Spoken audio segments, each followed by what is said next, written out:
tikmēr Uldis Bāriņš ir starta, mums atkal Subaru atgriežas. Arī ir bijis dzers pa augšiņu un izmēs. Subaru te būtu kauns neuzbraukt, jo tik daudz Subaru ir bijuši kauns. Vienīgais attaisnās ir tas jūtīgais jūgu pagažnieks, kas ir braucē.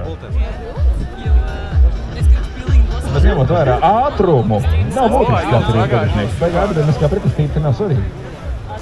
Apsies ar visu to kastu, mēs labi redzam, kur viņš ir reiz tās kupainas. Bet tā jums pagažnieki varētu rast, apsies pār.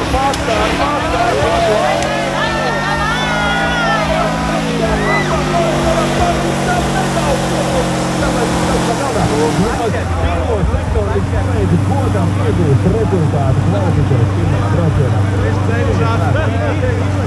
Jā, bet viņš šobrīd ir turpinājis polēt visu šito laiku. Jā, spēšana ir priekšējais labais ritenis sāk griezties, un griezās kreisas, viņš tur kaut ko sasvarēs, bet vēl jā, ļoti viņam pagažnieks nemīsēvā. Nu, respektīvi, viņa jau ir līdz zemē, jā? Jā, Antūģiņš ar Subaru. Pēc tam gatavojas Audi A6 ar Reinu Rutku. Tagad atkal Subaru jābūt, ja Bāriņš Uldis brauks ar Subaru, pēc tam vēl viens Subaru, tā kā Lauģiks, atkal Subaru, un tad Passat nāk.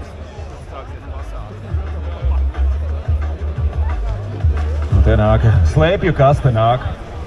Viņš kaut kontrabandu vēd no otras upes augstā Briedkalna. Katrā reizā pilnu to pagažnieku.